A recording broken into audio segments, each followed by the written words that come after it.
Well, you know, brother, some of us are just born with it, and there's really not much you can do. And there's just no choices in some of these things in life. Oh, we're live. Oh, Oh, hi, hello, folks. Just like that.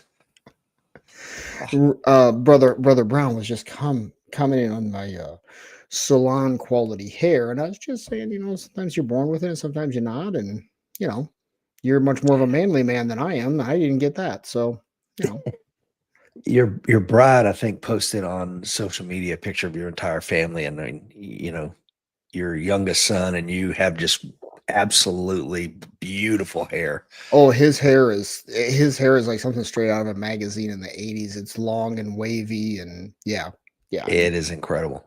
yeah. Yeah, I mean, again, I didn't think I'd lose my hair. It wasn't really in my family, Mhm. and I remember the barber telling me the first time on a Marine Corps base, he's like, "Ah, your hair's thin," and I'm like, "Let me see. Hand me the Yeah. mirror." What Got to you be talking wrong. about, Willis? He was not So, wrong. look at Kyle is Guile. Overachieving. First one here. Good on you, brother. Will Parker's. Good morning from Montana. Awesome. 7 folks joining us live, and without much further ado, we're going to jump into it. Although, let's back up just real quick. Yeah. I, my family and I, we were coming back from vacation, so we were, as I was telling Will in the green room, we were stuck in the car for like 9 hours, and we watched start to finish the entire Charlie Kirk Memorial, from the opening acts, some really great Christian bands, to President Trump giving his final address, and what a beautiful outpouring of support for Charlie and his family, and those of us that have kind of watched him grow up. That's at least the way I feel. Mhm. Some folks I talked to is like, man, I really didn't know much about the guy. I just kind of would see him here and there in my feed. I'm like, for me, I guess it just shows the algorithm that I'm in. I was inundated with Charlie every day, and I watched him grow. Let's say grow up, but I guess grow up. I mean, hell, Yeah. God, I retired from the Marine Corps at 42 when Charlie graduated high school. Yeah. And then it was immediately, a year or two later, I was probably aware of him around 2015. So, I feel like I watched his ideas evolve and him become a better speaker, better presenter, better debater. So it's weird how personal my family and I took his assassination. Any thoughts on that?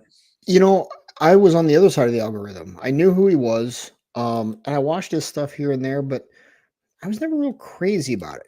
Not the ideas, but Mhm. the debating, college age folks, and I saw it. It was entertaining to me watching him, debate these younger folks who had these far left ideas. Um, but it's been interesting to watch post his assassination, just how that movement has got lit on fire. Matter of fact, the final slide of the show today alludes to that in a different way. Um, Mm. and I'm watching the number of chapters explode. Yeah. I didn't follow him on Facebook till after his assassination or on Mhm. Instagram. But it's exploding. Went from like a million followers on Instagram to last count I heard 12 and a half million, 13 million. Mm. So it's absolutely exploded. So in the end, I think this is going to, backfire on the left. I'd rather he was alive, of course, Yeah. for his family and everyone. But um, it, it, I think it's going to turn the whole movement really. A lot of people I know on the right are just like, okay, that's it. That's how we're done. No Yeah. more. You know. It's funny you say you started the conversation with, I wasn't really all into the whole going to college campuses debate. I think it was brilliant. I had It was. personally kind of had given up on college campuses, and that's what kind of Donald Trump Jr. and some other people are like, "What are you doing, man? Just Yeah. we'll." Because once they get out of college and start paying taxes, that's when we'll go after them Yeah. because they're going to be like, "Oh my God, how much money Yeah. am I paying in taxes?" And they'll Yeah. come to the Republican Party. But he went into the literally the belly of the beast, not Mhm. much hyperbole there, and tried to change people's minds with respectful um, reasoning and Mhm. dialogue, and using Socratic irony, and to kind of walk people into some of the pitfalls of their positions, and did it with grace and Christian virtue. So I just cannot say enough good things about his tactics. And what some of the people would push back, like, "Why are you here picking on college kids?" These women would come up there. What do you hope to get? It's like, you're the future of Western, civilization. Hmm. You're a voter, right? Hmm. You're 18 and over. You're a voter in this country, correct? Then Yeah. then this is the appropriate place for me to have these conversations. And he's Well, like, and I didn't go to college. You did. Go get your professors. If you don't, mhm. if let's have a debate. Love that position. Yeah, and I missed the boat on all of that. I just never followed him closely. But in retrospect, now, that's what made him dangerous Hmm. to the left. Is he was That's what had changing? to kill him. That's they're like, oh, this is our domain. We do this, and he was changing the minds of young people who were moving as a group to the right. And for the Democratic Party and the far left, that's a very dangerous thing.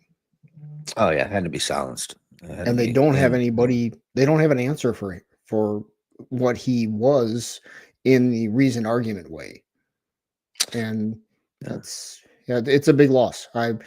I've watched a lot of his stuff post assassination, and I missed the boat on that one. it's, he was the moderate one. The Hmm. concern is now you've killed Charlie, and now you've left this vacuum of reason. So now all the guys who are kind of out there on the fringes, and if you don't know who they are, just look. Yeah. They're roaring out, and Charlie was opposed to a lot of their ideas Hmm. because they were just so out there, and they were kind of opposed to some of his reasonable approaches. But it's like, hey man, you killed Charlie, you got me now. I heard one Yeah. of them say, I'm like, ooh. Well, and that's that's all part of the fourth turning as well, right? Hmm. And one meme I saw going around Facebook, I'm sure many have, is you claimed you just wanted to talk. Well, you killed that guy. Yeah, you killed that guy. And so it'll swing back. It's gonna Yeah. somebody, unfortunately, at some point, somebody on the far right's gonna do something stupid, and then it's gonna swing that way, and we can watch how the media slants that one. And it's funny, after studying all the demographics of the fourth turning and all that stuff, you can just sit back and just say, well, this is what'll happen next. It may take months, but it'll Yeah. happen. So, No, you're absolutely right. And thank you to everyone watching this live. 15 folks, please like and hit that share button. We got Matt is on from Tulsa. Will Rhodes is on out there in Missouri. Johnny King is on from the beautiful bluegrass state. Ted Leonard, Ryan, so many wonderful people. Mr. Michael Gentili's on. Um, and the left hasn't disappointed yet with the vile rhetoric mm, that has come out of a lot of people from the left. yes. It's just disgusting. I'm not looking for you to be a compassionate. Just don't be a evil piece of shit right Yeah. now. You know what I mean? You Yeah. don't need to do that. Just if you can't say something decent and be respectful, just keep your mouth shut, and That's it. we'll do the You same. know, yeah. It's not a hard bar to get over, but for some people, they're tripping over it. And then there was a shooting. They shot up ABC affiliate, I think in Mhm. Seattle. They put a bomb under The Fox News the van. There was a bomb under a Fox News van in somewhere out west, and then somebody shot up the ABC affiliate or NBC, one of the two. Yeah, Yeah. so the left isn't disappointing. They're continuing their violence, and we'll see where it Hmm. goes. All that being said, today's not going to be going down that rabbit hole. If you want to go down that rabbit hole, Simon Gobb, me and Mike C. Clenner did a show on it. Dr. Fuller and I did a show on it, and then I was on the Distinguished Savage podcast, and Walt, the host, and I discussed it. Cecil Birch and I have talked about it. I am inundated by it. It has awakened something in my family, and I, in a good way. We're coming together more, praying more, training harder as Hmm. far as that goes, and preparing for leftist violence. Oh, one final thing, then I'll shut up and we'll get into the meat of the day show. I found a book over the weekend, and I think it's called, if I remember correctly, Lincoln's Little War, because that's the way people thought about it entering into the civil conflict prior to it Hmm. going full on kinetic. Oh, Mr. Lincoln's Little War, here we go, and so the Hmm. book is really just about all the missteps that led to Fort Sumter, which is interesting. All the little political miscalculations that led Hmm. to this conflict exploding. And I think that might be something really important right now. Yeah, I agree. It could get out of hand real fast. And then I just saw somebody this morning, Nashua, New Hampshire, walked into a wedding reception and started shooting, and they shouted "Free Palestine" I to saw kick it that. off. One gentleman passed away, and someone else, presumably another gentleman, hit said shooter with a chair and ended it. So, um, dude, there It's you go. always, I was talking about this in one of the other shows. There's a retired Marine Corps colonel who's just an animal. I won't say his name, but he was just a killer during the GWAT. Did some amazing stuff for the Marine Corps. And he's got a podcast I watch, and he comes out and says, I denounce violence in all its forms. I'm like, that's the stupidest thing I've ever heard. Thank God that man hit him with a chair, and I hope he, Hmm. crushed his skull, because that was the only thing that was going to save those people at the wedding right in that moment. Yeah. And his bravery to stand up and meet that violence with ruthless violence is the only thing that saved anyone at that party from that pro-Palestinian homicidal terrorist. Yep. I don't Yep. understand people that say those kind of things. I denounce violence. Like, sometimes that's all you got. Yeah. I mean, it's, violence is very rarely the answer, but when it's the answer, it's the answer. Yeah. So, And with that, I apologize, Will, for the oh, no. misdirection. I mean, there's no way not to talk about Mr. Kirk at this point, and life stuffed out far too young with two young children Mm, and a bride. So yeah, it's going to be interesting, fascinating, and I'm sure at some points horrifying to watch the aftermath of all of it. yeah. So, all right, we'll dig into this. I like Dr. Fuller's answer there. Yeah. Violence may not be the answer, but sometimes it's the only solution. Yeah. So, yes, and I miss Mr. Kelly there talking about church security teams. Absolutely, be ready, guys. Be ready. Yeah. The So, violence. The first guest we ever had on was, I'm going to butcher I his can't name. remember his name, but it's South Africa, right? Yeah. Yeah. Yeah, At the yeah, St. James Massacre. He was yeah. a white Christian church in South Africa, and black terrorists came in tossing grenades and shooting people Hmm. with, machine guns. And it took one man with a Hmm. snub nose revolver to Yep, stand up, fight back, and chased every damn one of them out of the sanctuary. yep, Charles Van Wyck was his name. Took me a moment. yeah. I First remember guest the on the episode. show. Yep, Yeah. yep. It's and it just goes to show, little snub nose revolver, 5 rounds, right? Because they You were know, cowards. They didn't expect that. yeah, exactly. So, and most of those people are going to go do that stuff. They're looking for unarmed victims. If they're looking for a fight, they go down to the local gun range. Yeah. So, all right, we'll dive into this and try and get you out on the time on time there, brother. Um, Fear Grid Index 62 been creeping up, as you can see from the timeline down below there. Been bouncing around. We're gonna get into old J Dog and some of his stuff here today. I fear he's gonna live up to Trump's moniker for him too late. Or live down to it, perhaps is the way to put that. So, this has been creeping up. This was down around the fear rate index was down around 55, 57 a week ago. It's creeping up. There really just isn't much out there to drive the market down right now. A lot of excitement around AI continuing, of course. Nuclear stuff is really igniting the market. Uh, that's kind of the AI light right now is the nuclear power stuff. Oklo is not quite pets.com, but it's on the edge of it. Zero revenue, and the stock was up 20% on Friday. And that's after, I mean, I've watched it rise 60%, and then it went up another 20. And so Peter Thiel's behind that one. So that's igniting a lot of the craze around Oklo. Mm. But one possible way, if you want to get in on that, if you want a diversified play on the nuclear stuff, ETF ticker symbol NLR, November Lima Romeo, is a way to get into that. Or if you want something, if you're looking to add some volatility to your life, Rich, URA is the ETF for uranium. Oh, really? Yeah, that'll add some volatility to your portfolio. No, But thanks. on a long enough timeline, if nuclear takes off, uranium's only going to go one direction. So, Mhm. You do you. I have a little bit of both, but it's a little bit because of that volatility. Mm. So, all right. So we're gonna dig into some charts here.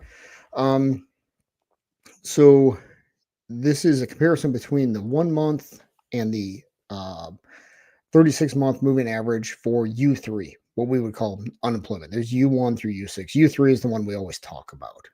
We won't belabor the definitions of them.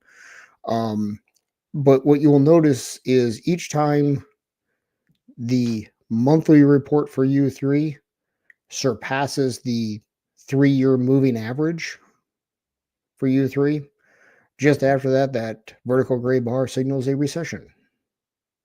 Mm. And we just went through it again. So if you look to the right there, now this chart is from 24. I couldn't find a more recent one. So you got unemployment, the 3-year moving average.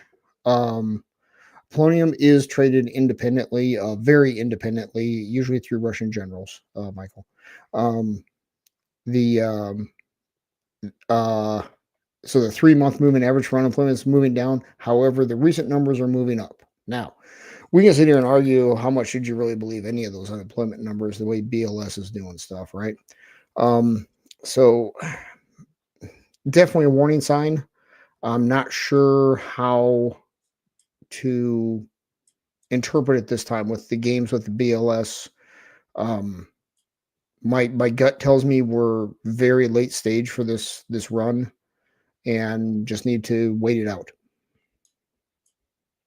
So we'll see. Definitely a warning sign. Roger that. All right. Any So idea if Michael Gentili's point here is polonium traded independently? I have no idea. Mm. No clue. Um, I would just Google up polonium ETF and see what happens. And I really don't, I'm not familiar with that market at all. Sorry, can't help you out.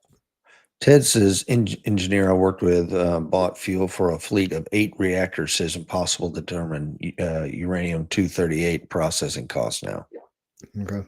Well, that would have something to do with the volatility if you can't do Yeah. cost analysis on it for some reason. Well, and it runs hot and cold. I mean, Yeah. it's I've seen it move 8% in a day. It's not uncommon.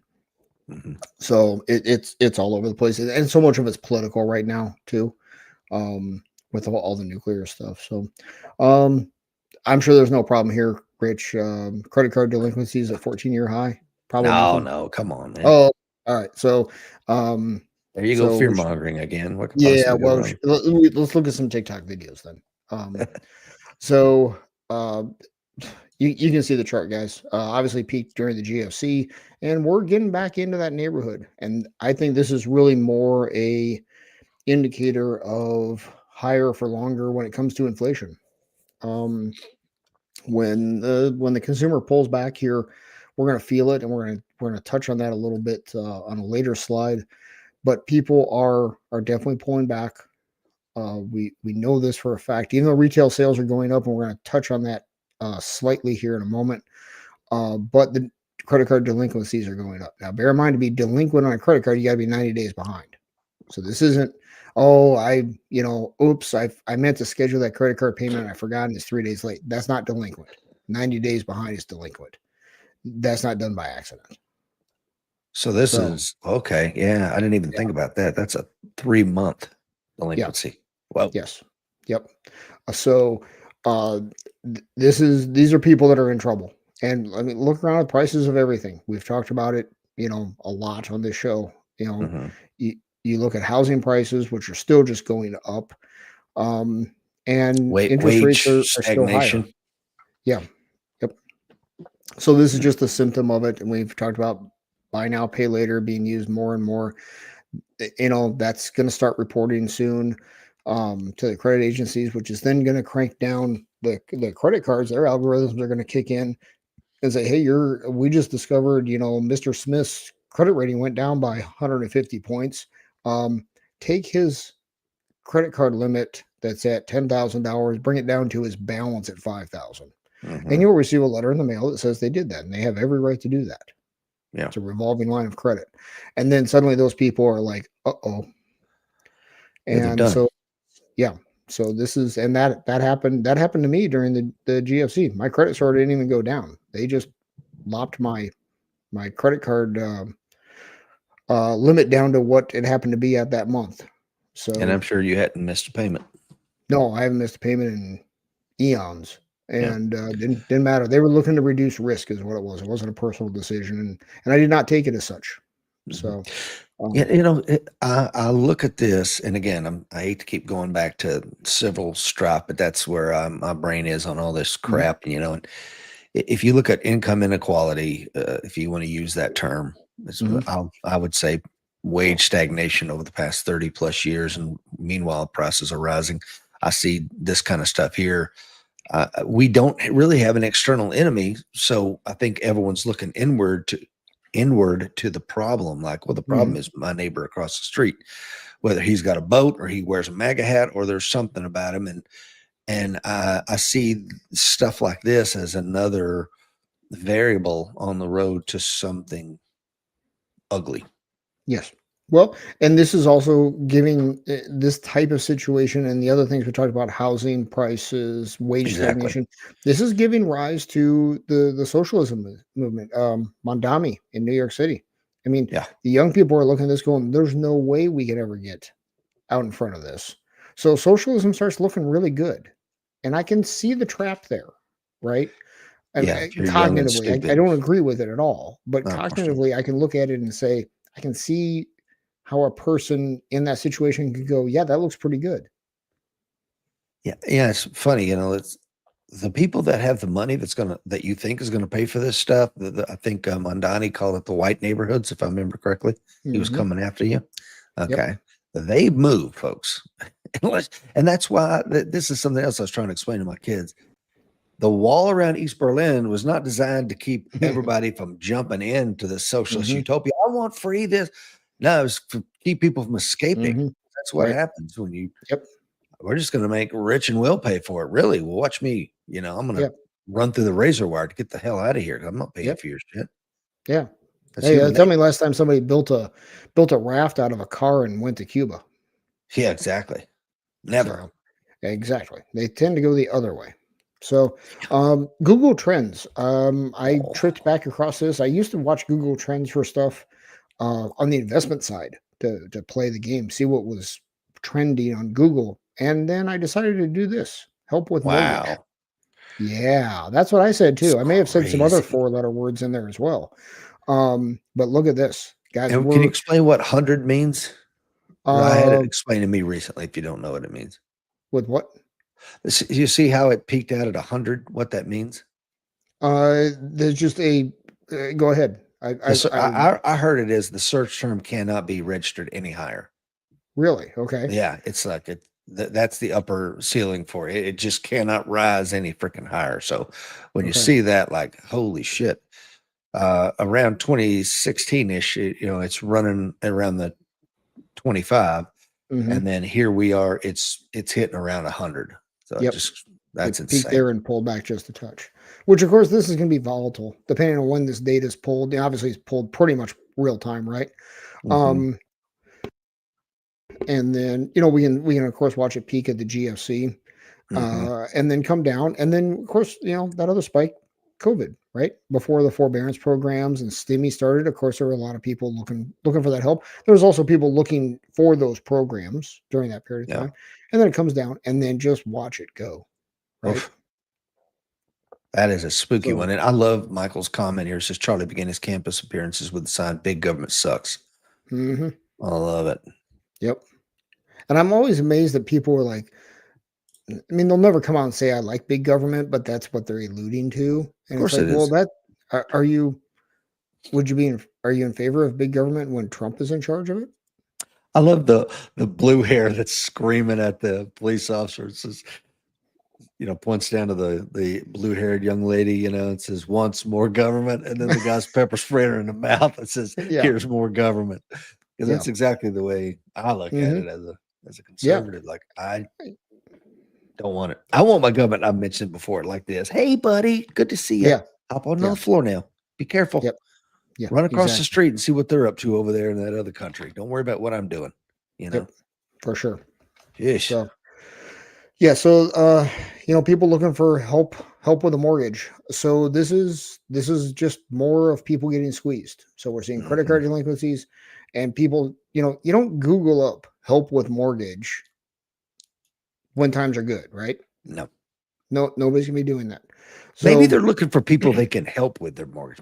Maybe they got an excess supply of money and they're like, "Hey, I want to help I'll somebody with their mortgage." Could that be I'll the take search help term? with mine. I mean, I can make the payment. I will just take help because I need car parts, Yeah.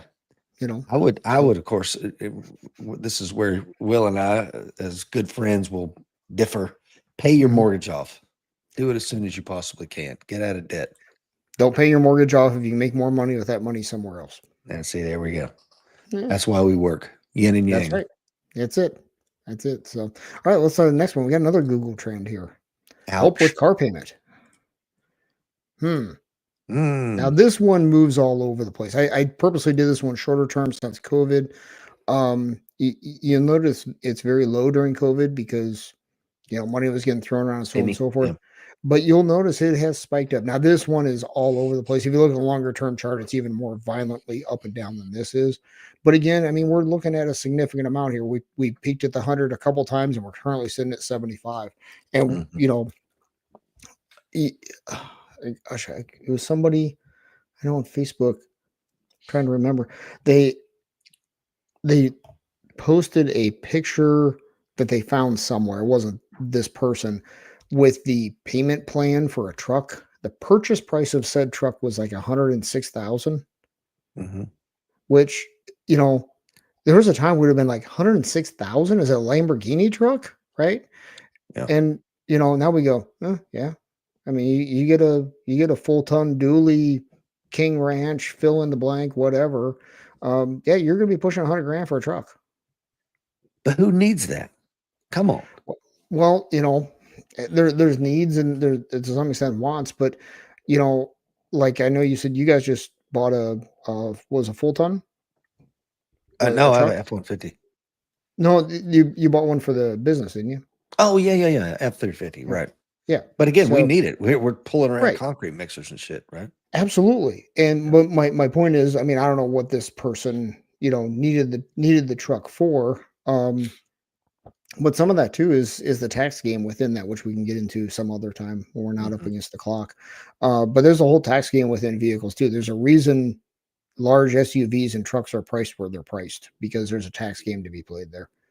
Um, On this truck thing, it's my dad is no longer driving because of his age, so his truck was sitting in the barn getting pooped on by barn swallows, and mice are going to be making a nest in it. And it's like, hey, Dad, can my daughter, and the son-in-law have it? We took it to they took it to a detailer. $275 later, it's absolutely gorgeous, running great. mhm. Then we took it to a car place and got it all checked out, and now they don't have a car payment. So get out of debt as much as you can. Find ways to do it. You don't have to buy $106,000 automobile. And even Absolutely. still, I went in and stroked a check for $63,000 for that F-350. Hmm. Um, because that's, again, if you save your money when you could Hmm. pay for it in cash, you Yep. buy in and you get the hell out of there, because financing on that $63,000 F-350 work truck would have cost what, Will, over time? Uh, 150,000 more? maybe. Honestly, Yeah. I don't even know what rates are doing right now. Yeah. I really have no idea. I haven't followed it. Yeah. So I have no idea.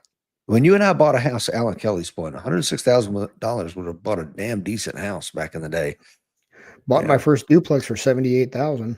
Yeah. We spent Lived in half of it. 69,000 in Yeah. 1995. And then we bought our first single family for 72,000. Yeah. Hmm. So, so Chad says I have a 1 ton to make up for my small ego. well, you gotta do what you gotta do, brother. Yeah, do what you got to So, do. so to the people are getting squeezed thing, and there's another angle on this. This is from Bloomberg. Top 10% of earners drive a growing share of U.S. consumer spending. So, consumers in the top 10% of income distribution accounted for 49.2% of total spending in the second quarter, up from 48.5% in the first quarter of 2025. reaching the highest level going back to 1989, which is when they started keeping track of this, according to analysts of the Federal Reserve data from this guy from Moody's. So what we're seeing is more and more concentration. So it begs the question: the top 10% of earners, I think for a family, for a household, I think that puts you somewhere around 160, 170,000 a year household income, somewhere in that neighborhood. Okay. The the point here is it's not just the income that allows that, because it absolutely does, but it's also the people in that income range also tend to have other assets. Mm-hmm. And while I don't know, depending on the situation, I don't know if they own a business or they're in some sort of profession where the wages are rising, but even if their wages are not rising to keep up with price inflation, what is happening is their asset values are going up. Right. And Seems to anybody be a who owns theme here, Will, in the last couple of shows. yes, and Assets. this is what's happening now. I think it's going to turn, Mm. and not necessarily the asset prices, but I think the whole job market is going to turn, and we're going to allude to that here in a moment, with old J Dog. Mm. So what we're seeing here is this is the concentration, right? So, and it goes back to your civil strife comments from earlier. This would be your K-shaped recovery, right? Mm-hmm. When half the spending in the economy is being done by 10% of the people, what happens if those 10% of people decide to pull back 1%, 2%? Then That's you got bad for the problems. economy, brother. Exactly. And then that will trickle down, Yeah, because if those folks aren't out spending, restaurants, car exactly. dealerships, take Target, Macy's, take your pick, right? So that will trickle down very rapidly. So this is something to keep an eye It's on. funny We've you never put seen this restaurants level of first. concentration. I'm sorry, say again. It's funny you say restaurants first because you're absolutely right. This is something that it's a very low margin, you know, Hmm. restaurants something that make a whole lot of money. Those people that are working in them, you can shutter restaurants quick just by a Hmm. small pullback. I mean, a half Yep. a percent pullback, and because that's who has the money to be eating at these places, you Right. know. And within that too, I was surprised. I read a report here recently, something like 45 or 50% of restaurant business is now takeout, DoorDash. Wow. Yeah. So they are depending on that because people just DoorDash stuff, you Mm, know. I know a young man who's he just completed boot camp here not long ago, and guys were door dashing real food onto the base, being the DoorDash driver at the gate. really? Yeah. So, and he was smart because it was a long walk from their barracks to the gate, and nobody wanted to walk. It was like a 20-minute walk. Uh, So he was like, "Well, if you'll buy me dinner, I'll walk." yeah. So he got to eat real food and rarely had to pay for it. Smart Wow. kid.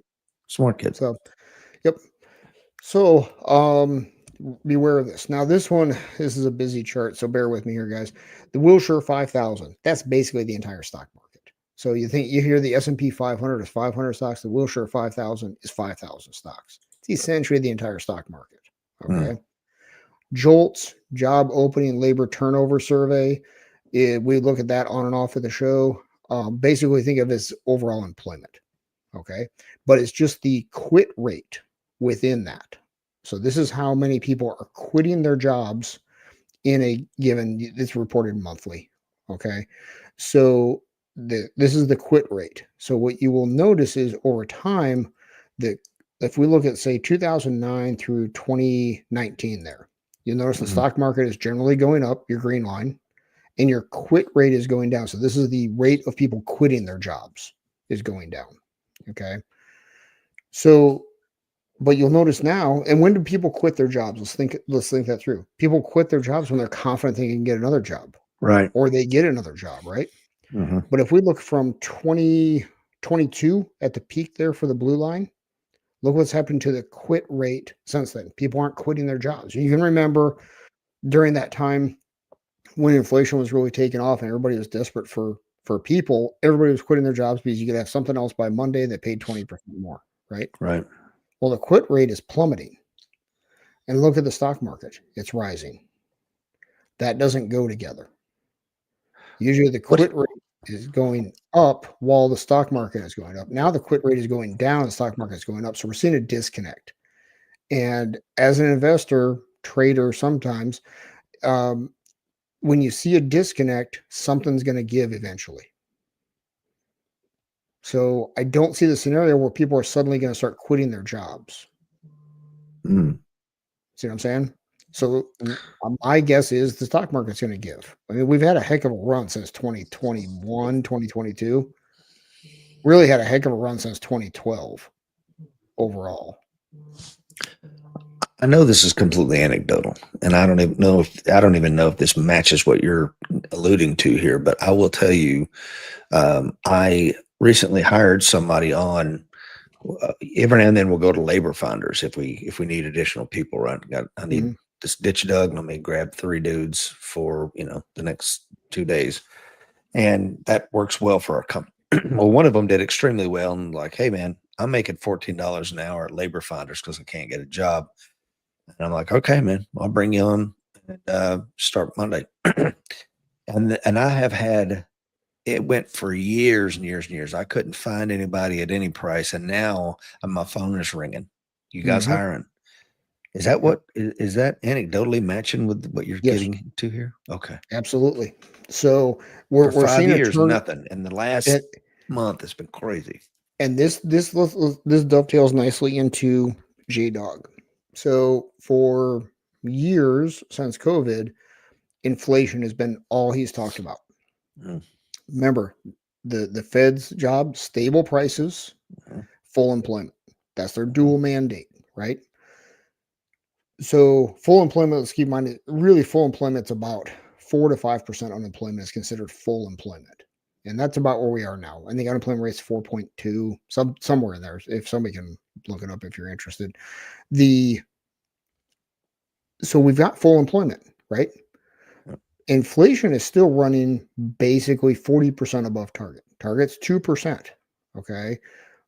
As an aside, let's think about that for a second, brother. Their target is your money loses 100% of its value every 36 years. That's their target. That's what they call stable money. Okay.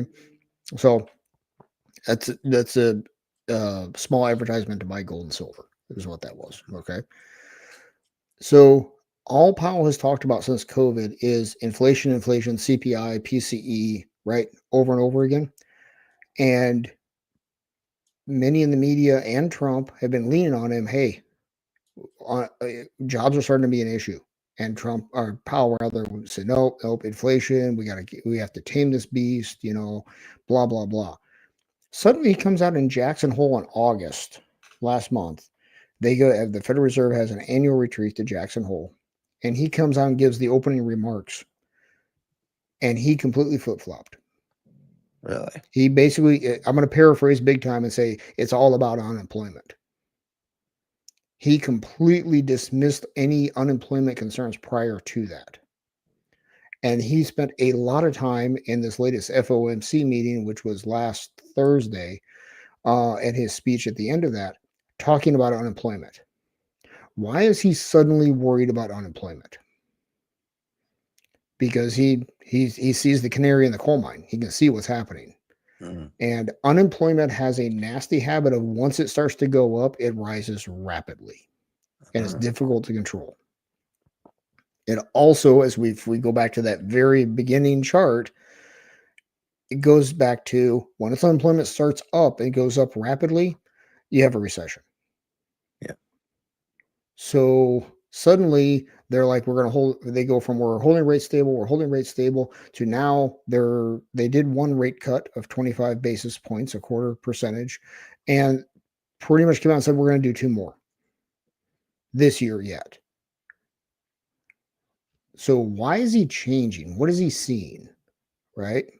I think what he's seeing is unemployment is rising, your quits rate's going down, your phone's ringing off the hook as a construction guy after years of being desperate for any warm body, right? So what's old J Dog seeing that's got him scared? Because this is the last part. He's done in May. What's his legacy going to be? I think he's going to live down to the too late moniker. Mm-hmm. Look at Michael's comment. Yes, it all dovetails together. And you familiar with HB1 visas, Rich? Yeah, they went up to, what do you raise it to, $100,000? $100,000. I think it was $6,000 prior to that. So if you want to stay now, it's $100,000. And they're used very widely. HB1s are used widely in the tech industry. You bring kids over from India where they'll work for 30, 40,000 a year when the American kids want, 100,000 plus coming out of college to do coding and whatnot. Yeah. So I say good on them. But those tech companies will probably pay that fee like it's nothing. You know what I mean? Yeah, absolutely. If they need the bodies, they'll do it. Or in fairness, they'll just outsource more of the work too. I mean, that'll happen as well. But it all plays in together. So, and Trump doesn't want unemployment to go up either. But also Trump, right or wrong, he's got a scapegoat because I think old J Dog is going to live down to the too late moniker. Mm-hmm. And it's really a double-edged sword for a Fed chairman because they look at backward-looking data. If they're proactive, then it's like, well, what data are you hanging that on? And as soon as the Fed chairman is not data-driven, the markets get really nervous because now it's just, well, what mood are they in? Mm-hmm. Right? So I'd never want to be Fed chairman. It's a thankless job, and you're always going to be wrong. I mean, imagine trying to run a construction company, brother, where you make a decision now and it takes 6 months for anything to happen. No, thanks. That's the Federal Reserve's job. I mean, it takes 6 months for an interest rate change to filter its way through the economy. So, yeah, it's a thankless job, and it doesn't pay much. So, all right. I'm sure this is also nothing. The November 2024 U.S. commercial delinquencies spiked to 10.4%, just below the 10.7% from the 08 financial crisis. Probably nothing. Yeah, I wouldn't worry about that. So commercial real estate, CRE, surged again in August of 2025 with office and multifamily loans at the center of the slide, despite widespread use of extend and pretend. Remember extend and pretend from the GFC? We'll just extend that loan out and pretend that property is worth enough to keep you in the loan. Extend and pretend is back. And we can look for multifamily. I follow the Florida market pretty closely. And there are vacant multifamily properties sitting out there, and they're still in process of building more. Same thing for Austin. A lot of your COVID boom towns are in this because it takes so long from the time they start pulling permits to the time it's done. There comes a point in time where it's like, well, we might as well finish it off and see what happens. Mm-hmm. So, and they're doing forbearance as well. What did Dr. Fuller say there? Well, damn, Will, you were my first choice for Fed chair when I found the first Fuller dynastic empire. Now my plans are akimbo. And Michael Gentili says, proactive economic forecasting is done with a magic 8-ball for those who are old enough to remember those things. Yes, absolutely. The future is uncertain. And Tony is on. Good morning, Tony. Glad to have you, sir. Awesome. What's this one say, bro? According to TREP, the delinquency rates of office mortgages packaged into commercial mortgage-backed securities jumped to 11.7%, surpassing the financial crisis peak of 10.7%. As recently as December 2022, the rate stood at only 1.6%, highlighting how quickly stress had spread. Multifamily CMBS delinquency rates also spiked, reaching 6.9%, their highest since 2015. 2 years ago, the figure was just 1.8. Mortgage-backed securities. Does that sound familiar at all? It does. Never heard that. Yeah, and I'm sure they're not doing synthetic mortgage-backed securities again. No, they learned their lesson on that one. No, remember now. Well, what was it back then? CDSs, right? Mm-hmm. Credit default swaps. Remember the new term for those? Oh, CLOs. Collateralized loan obligations. Same thing, different name. Yeah. And we talked about that a couple years ago. Yeah. I'll take a couple of AAA tranches of those. Just kidding. Don't want anything to do with them. They're kryptonite. Yep, absolutely. So now we're starting to see the delinquencies on these come up, and here's one huge difference. If you're living in a home, you're going to do everything you can to pay that mortgage because you need somewhere to house your family. Uh, If it's some commercial property or some multifamily that's just an investment, it's just a business decision. exactly. Call the bank up and be like, "Hey, I'm not making the payment anymore." Yeah. It, yeah, we've got a contract. You're going to foreclose on it. I get it. It's not personal. Right. It's not personal that I'm stopping to pay. Stop paying it either. It's just Yeah. business. So it's a whole different game on this. We'll see where it goes. We'll see what happens. And a burp in the economy is going to cause these numbers to go even higher. So Mhm. now there was a big theory out there, I guess I should say, that a lot of the return to office stuff, um, the companies were getting pressured because it's like, hey, leases coming up on this office building. If we get people back, we can justify staying there. If not, get rid of it. Well, the ones that chose to get rid of it were driving the market down. And commercial real estate is the Wild West. Yeah. It is true capitalism in the sense that it's worth what somebody will pay for it. Unlike single family homes or even duplexes, there you can look at the comps, all that sort of stuff. Commercial property, it, I mean, the one I bought, I've only purchased one. My first offer was 60% of the asking price, and I got it for less than 70%. Wow. And I asked the seller, how'd you come up with that number on that? He's like, just put a number on it, see if somebody pay it. That's crazy. Yeah, it's the Wild West. Totally different than anything else. So, Yeah. all right. So something to keep an eye on. And then real quick, we should get you out of here on time, brother. So last time we talked about the 200-day simple moving average, which is a longer term trend. Today we're going to look at the 20-day, which is Mm. short term, basically a month of trading. Okay. Um, won't read through all this. The basically it just takes the last 20 days of price, $100 share price, 101, 99, 102, adds all those up, divide by 20, you get a number, right? So we're looking at a short-term price trend and comparing that to the current price of the asset. Okay, so this is a very short-term type thing. This is the shortest I go when I look at stocks. And this one, as we're going to see, will swing all over the place. Okay. So if we go to the next chart, Okay. or next slide rather.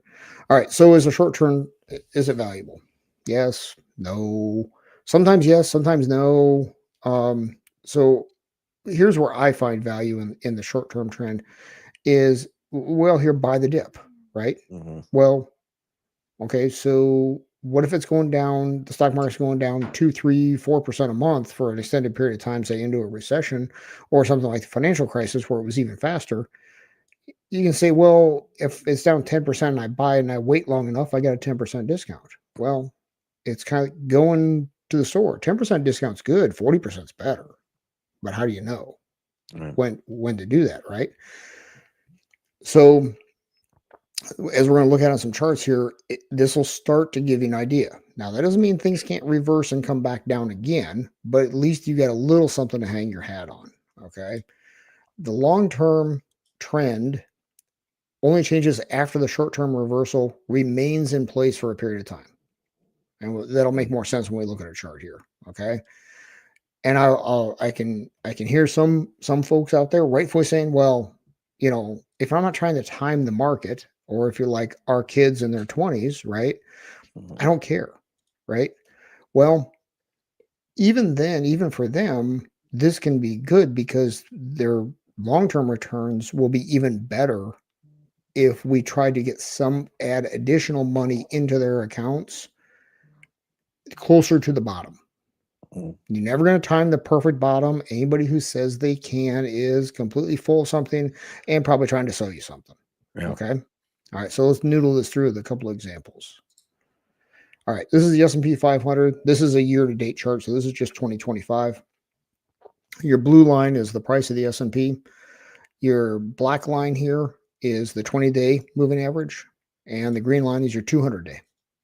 Okay.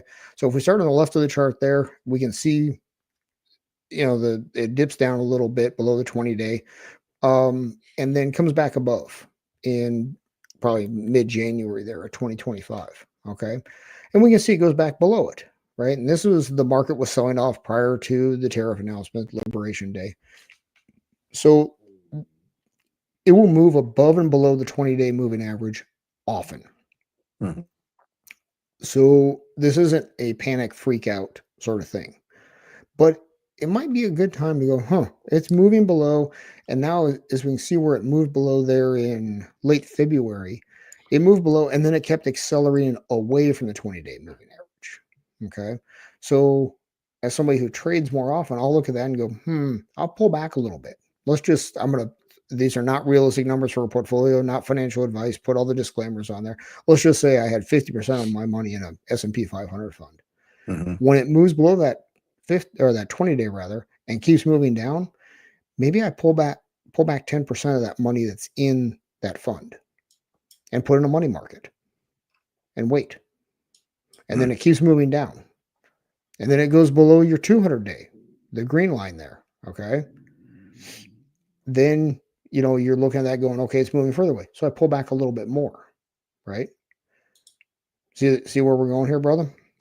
And then the red circle there, that's referred to as a death cross. When a short-term moving average moves downward through a longer-term moving average. Wall Street loves these names for things. It's a death cross. Okay. And then that is when your short-term trend is moving through a longer-term trend. And as you can see after that, now it moved downward more, but we also know Liberation Day happened in there too. Mm-hmm. Right. So again, not predictive, as Michael said. If you want predictive stuff, get a Magic 8 Ball. So it'll drive down through there. Now we can see where it bottomed in April, well below the 20-day, below the 200-day, and it starts moving up, right?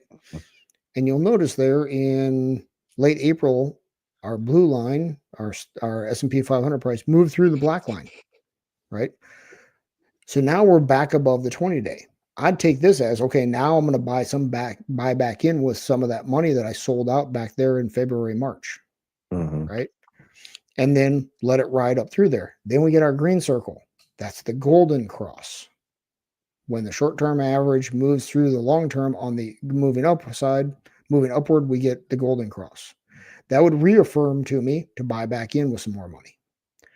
Now, the argument can be made that if you sold out, it'd be possible here to sell low and buy high, which is kind of the opposite of what you want to do, right? Mm-hmm. But there's also, especially for guys like us with gray hair, there's a sleep at night factor too. Younger folks can ride out that volatility and they want to make as much money as possible. I like to sleep at night. Okay. Me too. Okay. So that said, once it bottoms there in April, moves back up, moves through the 20-day in late April, around 540 a share. Mm-hmm. I'd be buying back in fairly aggressively at that point. And then once we get that golden cross, I'd probably be adding new money to that. Okay. And then it goes up. You'll see it touches there in mid-June. It touches the 20-day and then continues up and it bounces below the 20-day a couple times. Very common. It's a short-term trend, right? Here's another factor that plays into this. The CTAs, computerized trading algorithms. They love the 20-day moving average. Really? They trade off the 20-day like crazy. When something goes significantly below the 20-day, if you look at the orange straight line there, it touches the 20-day, even dips below a little bit there once. Other than that, it basically touches the 20-day and then moves back up. The CTAs love the 20-day. When it gets to the 20-day, they're buyers. When it bounces down to that, they're buyers. So I have been mimicking that in a trading account, and it works pretty much like that chart in that orange line area. Yeah, it works real good. Yeah, it's working gooder and gooder too, which means it'll work really good until it stops. All right. Okay. So that's your 28, guys. Real simple thing to do. Volatile. You're going to go, but if you try to run using just a 20-day, if you try to run money off that, you will drive yourself crazy. Yeah, now, this is the S&P 500. This is fairly stable. The S&P 500 doesn't have 8% moves in a day or 12% moves in a day. Uh-huh. So it works fairly good here. It's a good tool for anything, but it works really good here. This is a pretty stable example. S&P 500, right? Let's Mhm. look at the flip side of that.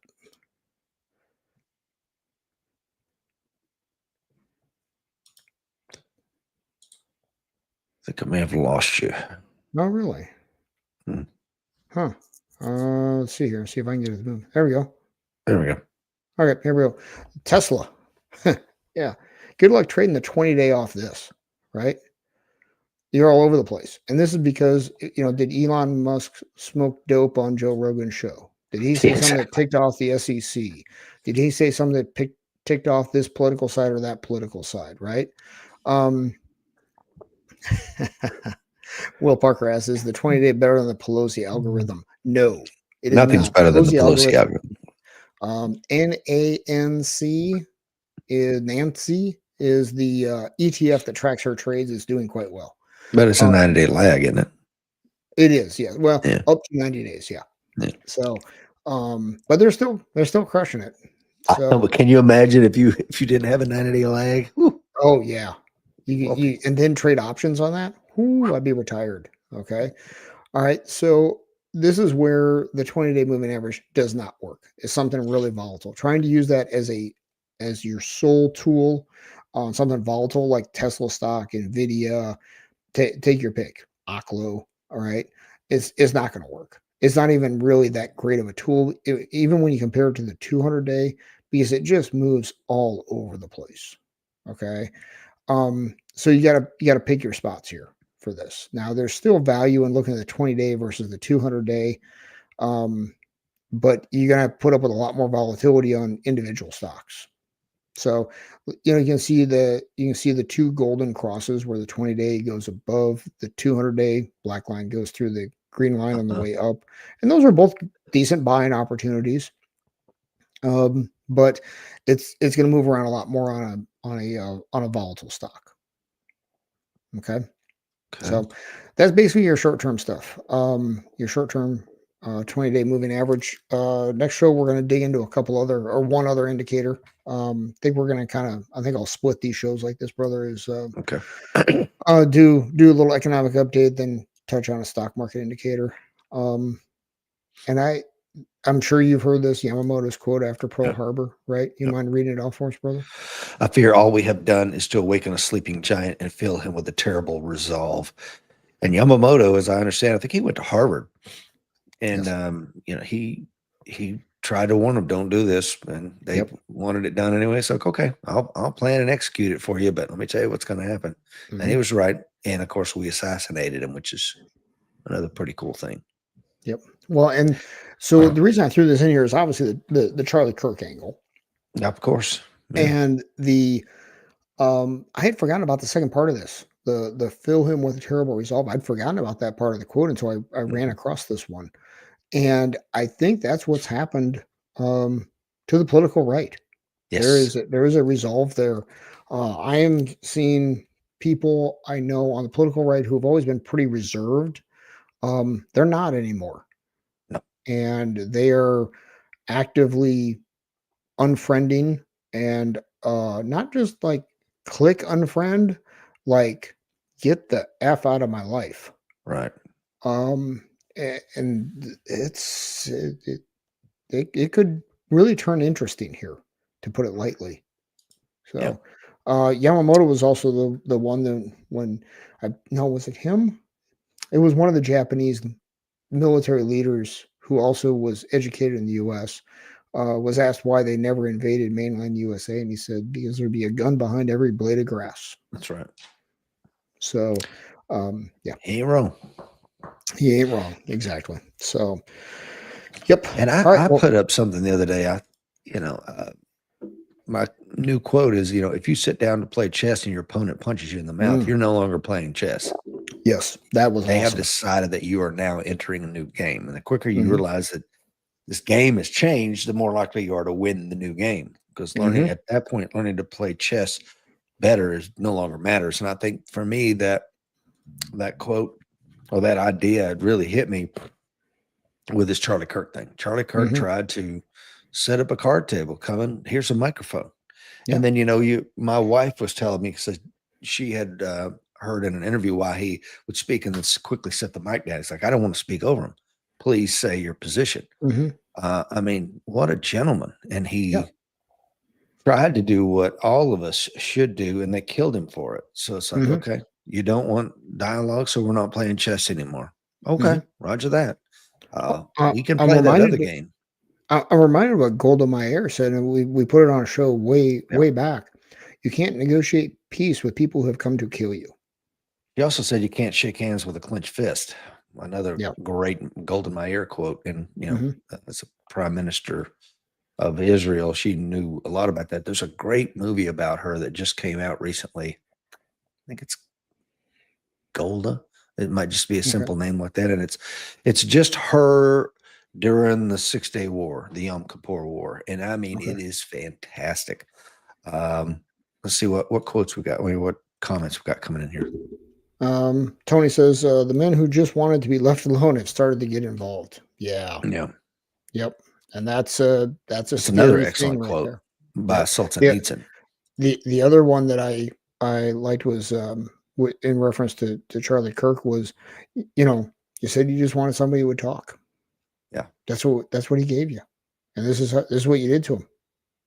So Let me read that whole Solzhenitsyn quote. Of course, he wrote the Gulag Archipelago, and as well as one of my favorite books, The Day on the Life of Ivan Ivanovich, which is a very thin volume if you haven't read it. And it's just one simple man's daily routine inside life in a Soviet Gulag.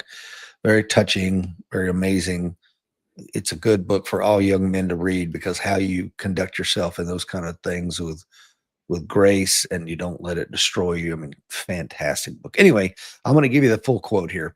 The most terrifying force of death comes from the hands of men who wanted to be left alone. They try so very hard to mind their own business and provide for themselves and those they love. They resist every impulse to fight back, knowing the forced and permanent change of life that will come from it. They know that the moment they fight back, their lives as they have lived them are over. The moment the men who wanted to be left alone are forced to fight back, it is a form of suicide. They are literally killing off who they used to be, which is why, when forced to take up violence, these men who wanted to be left alone fight with unholy vengeance against those who murdered their former lives. They fight with raw hate and a drive that cannot be fathomed by those who are merely play acting at politics and terror. True terror will arrive at those people's door, and they will cry and scream and beg for mercy, but it will be fall upon the deaf ears of the men who just wanted to be left alone. And that is powerful. that is powerful. Yes, and that's kind of the FAFO stuff, right? Yeah. And the um the the youth, if you will, up through college, they're used to say anything you want to anybody on the right, and they'll just sit there and take it. And neither one of us wants violence, and I know everybody else watching right now doesn't want violence. That's not what we're advocating for. But the left is pretty darn good at violence. And there's those on the right that are good at violence too. When I say good at it, what I really mean is they want that. They want it. They're not good at it. Yeah, Mostly it's and LARPing. it is for the most part. And the political left is accustomed to pushing, shoving, um, even whatever that level of violence is, without any pushback on that, Hmm. right? And when that pushback does come and has come in the past, whether it be self-defense or just plain wrong, is decried, right? And but when the left does it, the media just kind of like, whatever, right?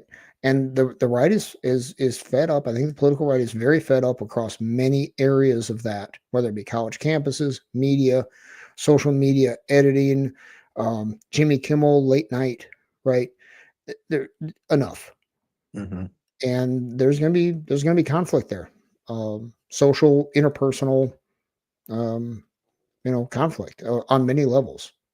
So, But nobody was watching the guy's show. I mean, this was a pure business decision, mhm, to cut that guy loose. And as I understand it, like they asked him not to do it, he did it anyway, and he suffered the consequences. It's no yeah, different if you or I work for an employer, mhm, and they said, "Hey, Rich, cut it out, or else." And I yeah, do it anyway. I'm going to get freaking fired, especially yeah, in his business where you look at his ratings over the last 10 years. I mean, it's been a steady, slow decline. yeah, Somebody on X the other day is like, he took a picture of a fork, is like, let's see if this fork can get more than 170,000 views, which is what his show out of a nation of 340 million people, mhm, 170,000 people is nothing. yeah, And of course, it got hundreds and hundreds and hundreds of thousands of right, likes. yep. It's Well, that's just it, and you hit the nail on the head. It was a business issue. I mean, the last number I heard is the show is losing something like $40 million a year. How long do you put up with that? And then he finally gave him an excuse, yeah. you know. So I want to hit a couple of comments here, and then we'll get you out of here. Uh, um, where did it go? It was from Dr. Fuller. Oh, it says Dr. Fuller here says after listening for a year or two, really starting to worry that far too much of our physical world is based on best guess. Hmm. It is. It really is, and I mean that absolutely literally. They, that they're guessing their way through it too, guys. And in fairness, they can't tell the future either, Mm-mm. right? So they're trying to figure this out, and they're using lagging data to try and figure out things for the future. It's an impossible task, in fairness to those guys. Mm. So, um, and let's see, what was the other one? I love Dr. this one from Fuller's. Derek.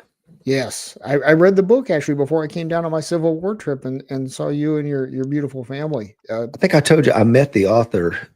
He's a former Marine lieutenant colonel.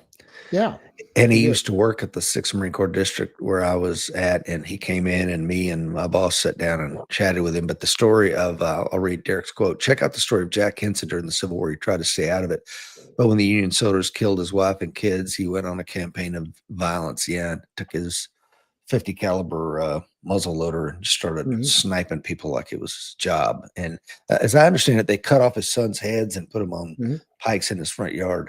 They And I did. think people forget that the Civil War was a lot of that. I mean, you read some of the tales where they take somebody into a barn and just torture the hell out of them. And that happened a lot. And the other thing that happened a lot was we have an idea that these states were monoliths. That's not true either. It would be a lot of what we have now. They called them secret Yankees or something like that, where the town would have these people, 10, 20% of the population that are pro-union. They just had to keep their mouth shut. And when not Truman, Sherman came through, they were like, oh, thank God you're here. Whew, we've Yeah. been living under the yoke. And he's like, yeah, firebomb their fucking houses anyway, and he Yep. did. Hmm. You should have left. You didn't. So I'm going to treat you just like I treat them. Yep. So we need to get you out of here, brother. But I do want to finish up with Dr. Fuller's other comment here. Oh, sorry. Whoop, that's all right. That one. Yep. It says he enjoys watching left wing protesters doing all kinds of stuff and scream for the cops when they get punched in the nose.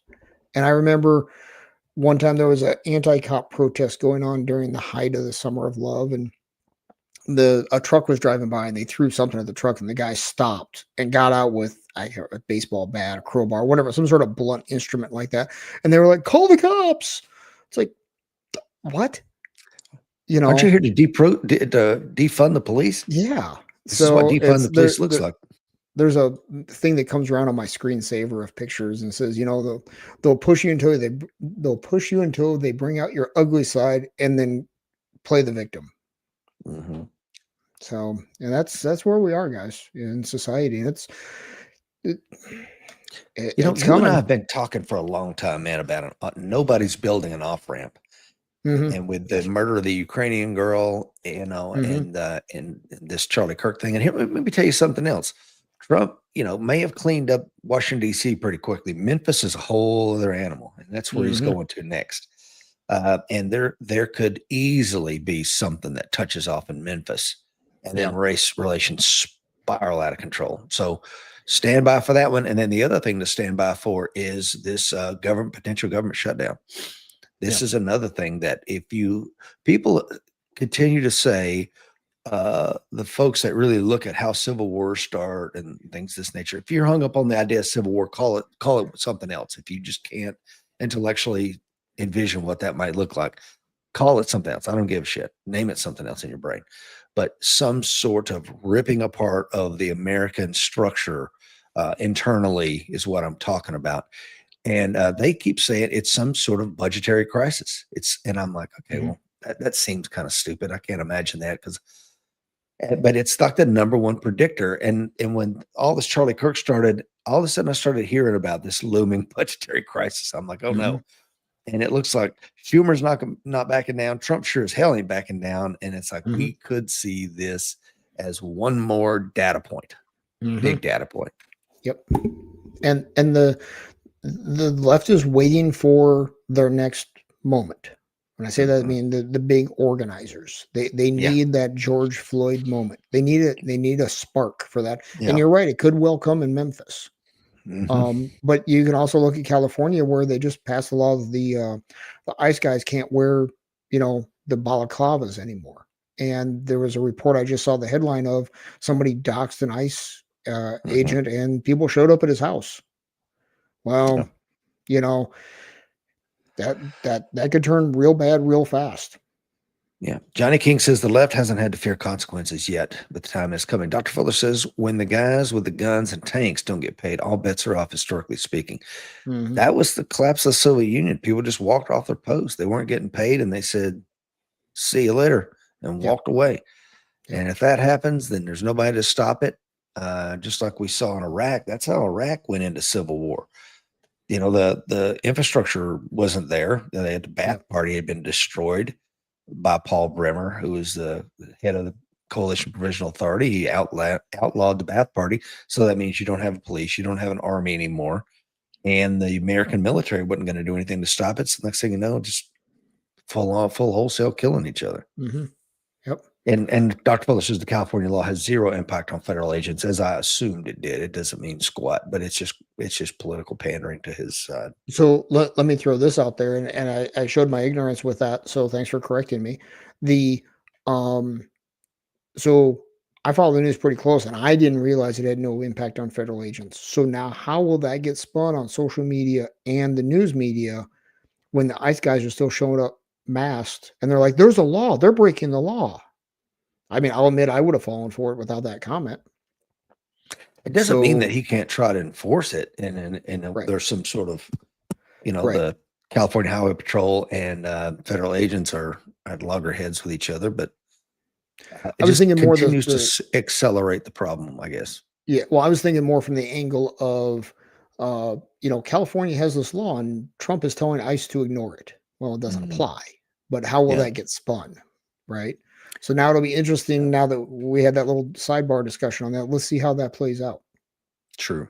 So, all right, we got to get you out of here, brother. You had a time to Appreciate it, make. Will. So, absolutely, guys. As we've outlined today, in many ways, economic, social, everything, the fight's coming. Be ready.